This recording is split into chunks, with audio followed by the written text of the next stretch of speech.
नमस्कार, जैसा कि आज आप देख रहे हैं, मेरे साथ मौजूद हैं एक बार फिर से एक्स रॉ ऑफिसर एनके सूद साहब।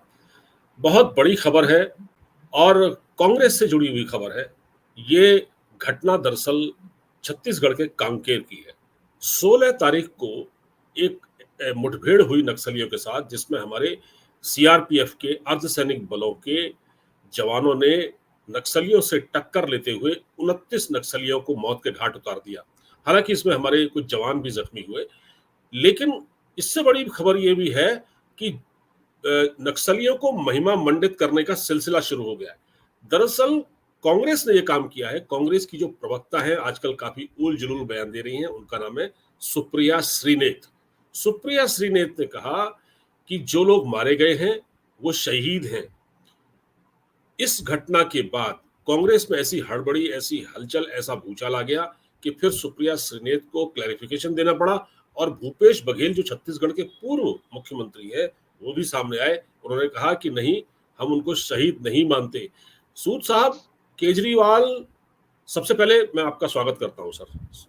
जी नमस्कार, बहुत शुक्रिया जी। सूद साहब, ये बताएं कि पहले केजरीवाल एक ऐसे नेता जो कि सर्जिकल स्ट्राइक का सबूत मांगते थे, अब ये कांग्रेस ये कर क्या रहे हैं? ये इस तरह से नक्सलियों को शहीद बताना, ये क्या साबित करता है? देखिए, केजरीवाल तो जेल में चले गए और जब जेल में चले गए करप्शन करके, कहते हैं कि मैं कोई टेररिस्ट नहीं हूं। तुम तो सबसे बड़े टेररिस्ट हो, जिसने दिल्ली के लोगों का पैसा खाया, इस देश का पैसा खाया और दिल्ली को बर्बाद करके रख दिया। दिल्ली में आज आधी जनता अभी भी खांसी कर रही है केजरीवाल की वजह से। ये वो आदमी है जो एक नक्सलाइट से भी बड़े टेररिस्ट हैं। चलो, केजरीवाल की बात हम बाद में करेंगे। अब जो बात करते हैं हम छत्तीसगढ़ की, जहाँ पे एक ऑपरेशन किया हमारी आर्म फोर्सेस ने, हमारे सिपाहियों ने, और 29 नक्सलाइट्स को मार दिया। एक मैं सेमिनार, एक प्रोग्राम अटेंड कर रहा था टाइम्स नाउ का। ये दिल्ली के अंदर हुआ मार्च के महीने में, मार्च के एंड में, और वहां पे अमित शाह आए हुए थे। तो उनसे जब पूछा गया कि नक्सलाइट्स की जो प्रॉब्लम है इसके ऊपर आप क्या कर रहे हैं, उन्होंने कहा इस साल के एंड तक हम नक्सलाइट्स को पूरा खत्म कर देंगे, जड़ से उखाड़ के फेंक देंगे। और देखिए, बीजेपी का संकल्प है। बीजेपी ने बहुत से काम किए, एक काम किया, दूसरा काम किया, अब इनका पूरा ध्यान है नक्सलाइट्स की तरफ। और अब 29 नक्सलाइट मारे गए और उम्मीद ये लगाई जा रही है यहाँ पे 40 नक्सलाइट्स मारे गए होंगे। और ये तब पॉसिबल हुआ जब छत्तीसगढ़ में कांग्रेस की गवर्नमेंट को हटा करके बीजेपी गवर्नमेंट आई, और तब ये काम हुआ। अगर यहाँ कांग्रेस की गवर्नमेंट होती छत्तीसगढ़ में तो ये नक्सलाइट मारे नहीं जाते, और ये तभी मारे गए जब वहां पे कांग्रेस की गवर्नमेंट को हटा करके बीजेपी की गवर्नमेंट आई। लेकिन एक बहुत बड़ा काम हुआ और ये माना जा रहा है कि ये जो सारा काम है, जो नक्सलाइट की प्रॉब्लम है, इस साल के एंड तक पूरे तरीके से मिटा दी जाएगी। और अमित शाह जो कहते हैं वो करते हैं, इनका भी वही हिसाब है जो मोदी का हिसाब है। और दूसरी तरफ अगर बात करते हैं सुप्रिया सोनाटे की, सोनाटे है क्या नाम है इसका? सुप्रिया श्रीनेत नाम है। सुप्रिया श्रीनेत। ये बदतमीज टाइप की औरत है, तमीज इसको है नहीं बात करने की। और अगर आप इस टाइप के अपने प्रवक्ता रखोगे, कांग्रेस की बात कर रहा हूं मैं, तो आपका हाल तो बुरा ही होगा। इससे पहले भी कांग्रेस के प्रवक्ता हमेशा गालियां देते रहे, और सोनिया गांधी उन लोगों को पसंद करती हैं जो मोदी को गाली दे। आप मोदी को गाली देते हैं, आप बीजेपी को गाली देते हैं, और उसके बाद आप इस देश के लोगों को गाली देनी शुरू कर देते हैं। तो वोट आपको कौन देगा? वोट क्या आपको पाकिस्तान से मिलेगी? क्या आपको चाइना से वोट मिलेगी? अगर ये सुप्रिया जैसी लीडर को आप प्रवक्ता बना के रखेंगे तो आपका तो सत्यानाश है ही, और वैसे भी कांग्रेस का सत्यानाश हो ही रहा है। इससे पहले इन्होंने जो हमारी कौन सी एक हमारी जो एक्ट्रेस है उसको गाली दी थी, उसको भी कुछ कह दिया था। जी जी जी, है नहीं? तो क्या कंगना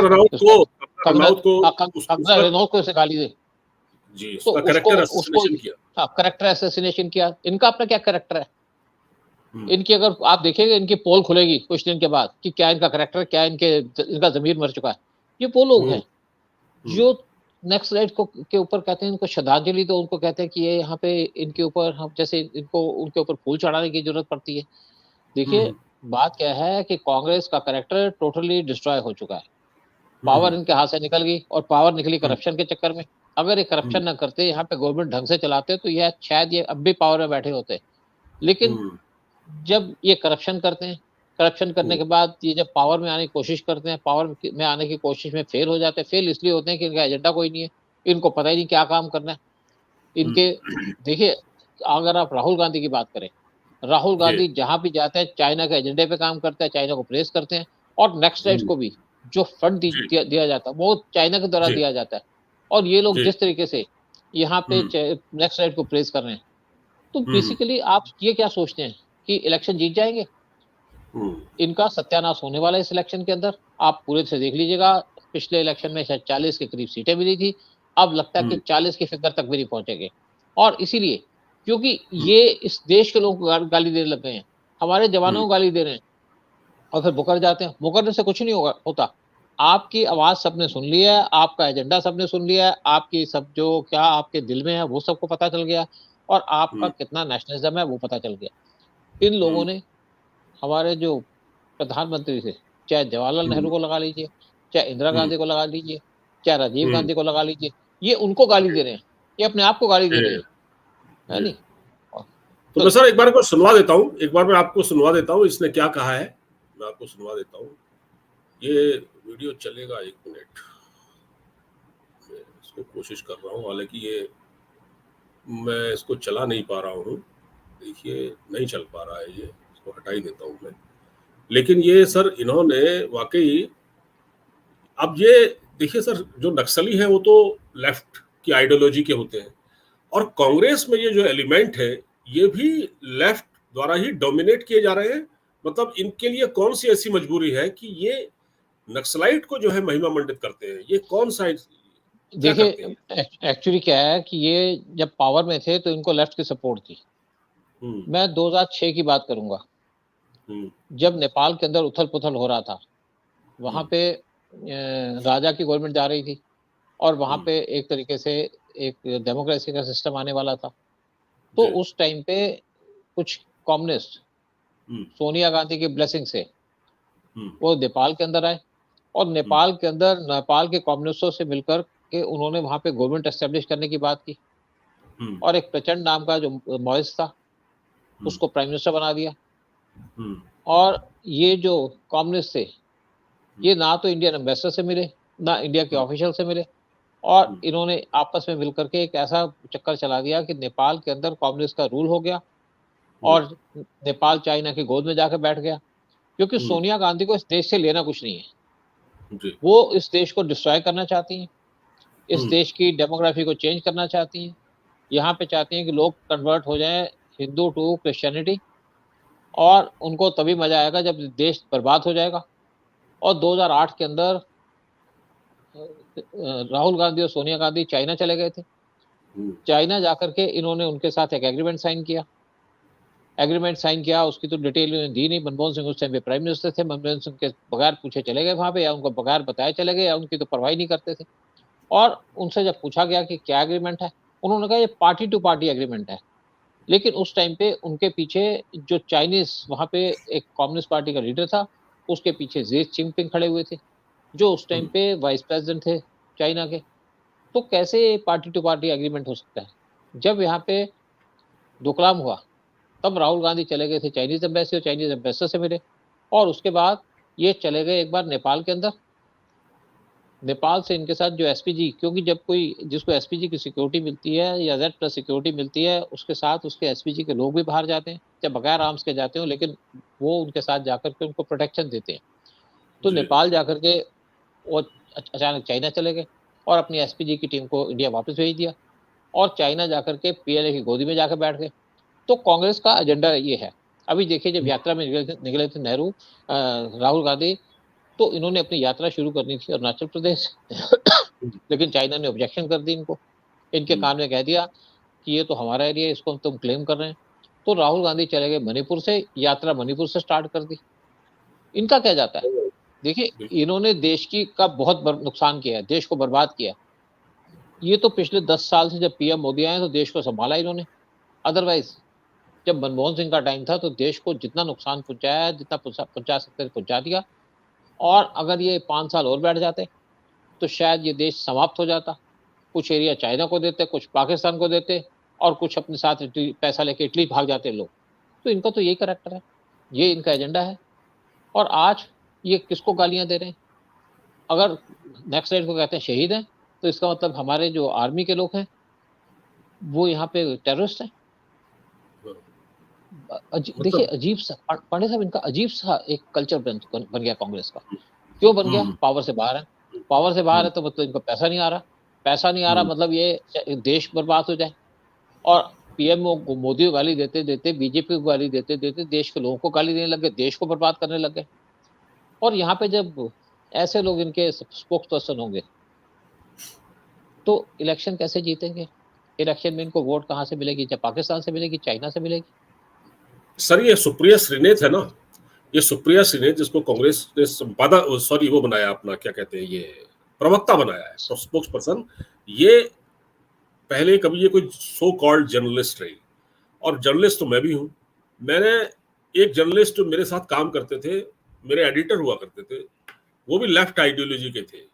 तो मैंने उनको एक बार अपने मुंह से ये कहते सुना कि यार ये जो पुलवामा में जो एनकाउंटर होता है, या जो कश्मीर में एनकाउंटर होता है, जो आतंकवादी जो मारे जाते हैं, उनको हम लोग शहीद नहीं लिखे, उनको हम मारे मारे गए लिखेंगे, शहीद नहीं लिखेंगे।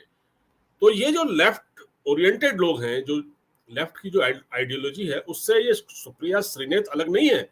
ये जो सो कॉल्ड एडिटर करण थापर और इस टाइप के जो लोग हैं ना सर, इनके दिमाग में यही कीड़ा काटता रहता है। ये यही देखिए बातें हम फैलाते हैं लोगों के बीच में। देखिए मैं कहीं बैठा था, एक मेरे साथ कम्युनिस्ट था, नेपाल हम्म, नेपाल से उसका कुछ लिंक था। तो हम्म, एक पुलिस वाले को देख के कहता कि मेरे को लगता है कि इसको मैं गोली मार दूं। मेरे हाथ हम्म, में चाय की का कप था, कॉफी थी मेरे हाथ में।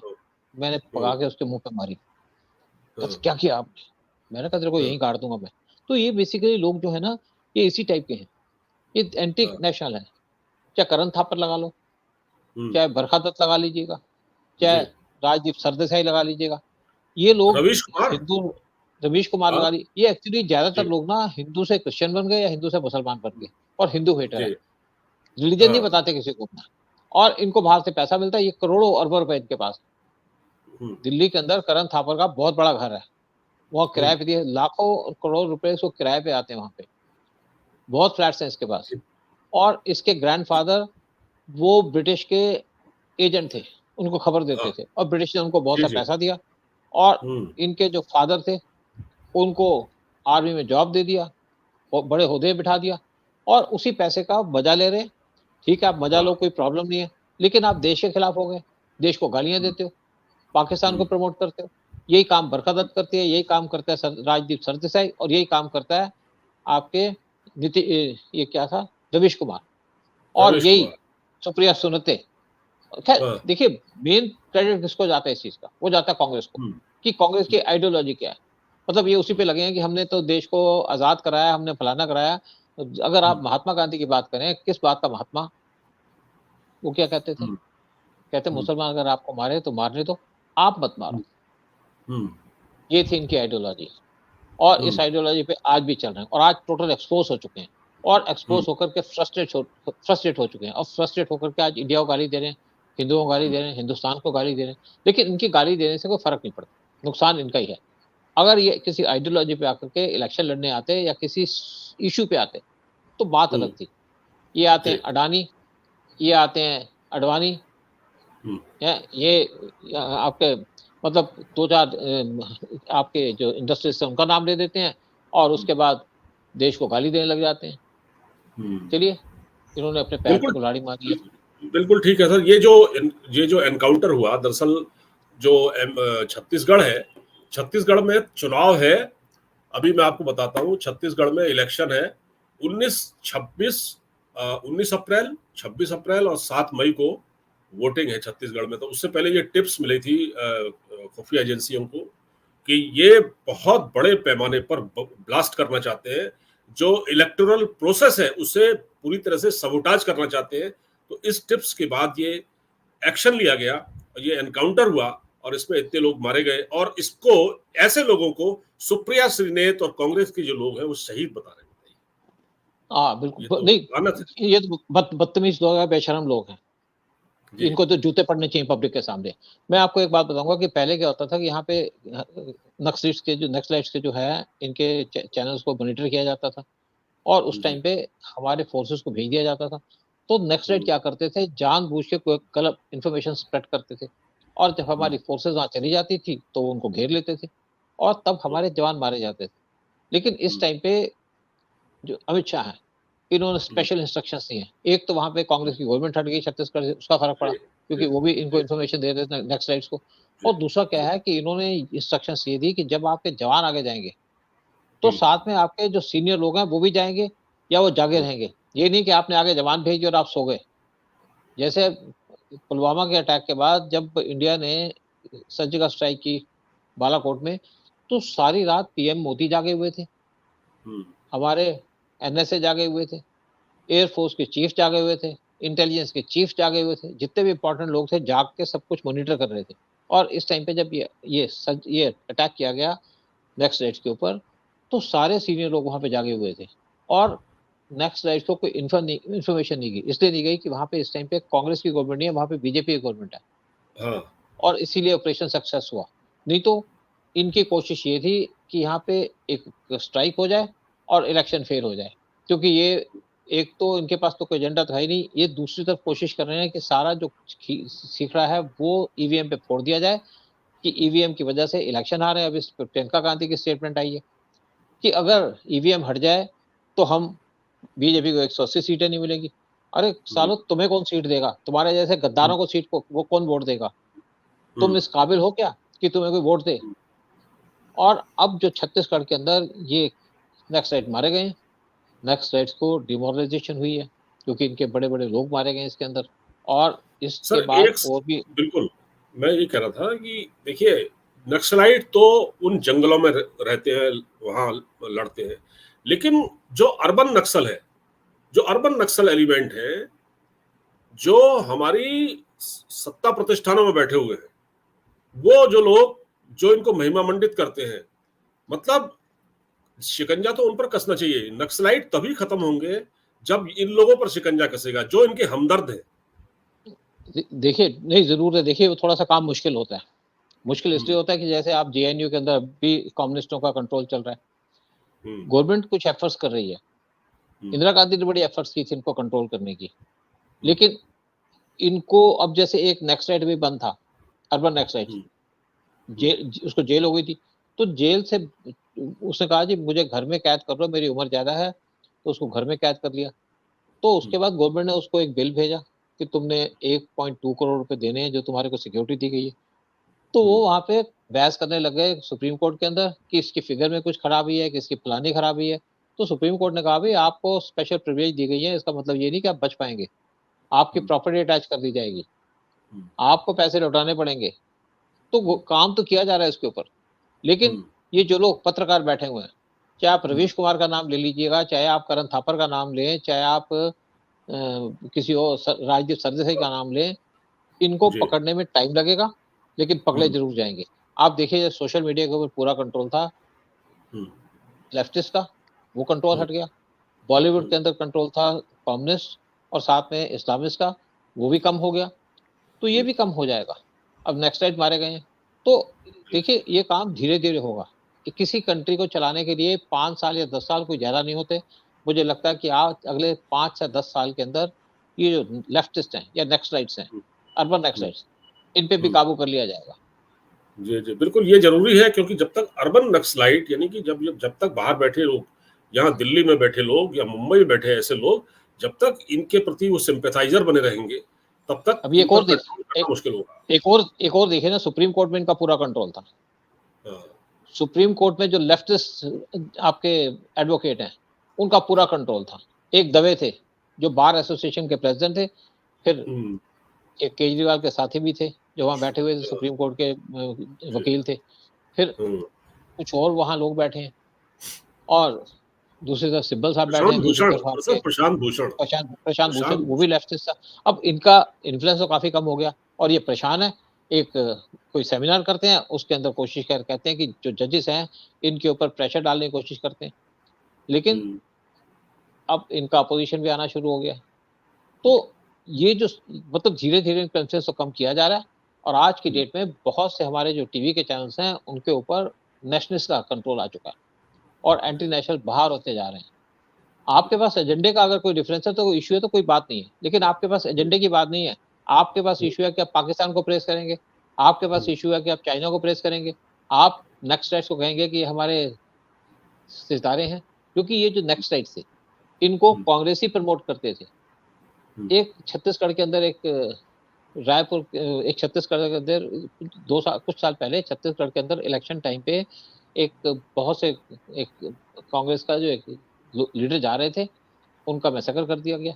और मैसेकर किसने कराया? एक सीनियर कांग्रेस के लीडर ने,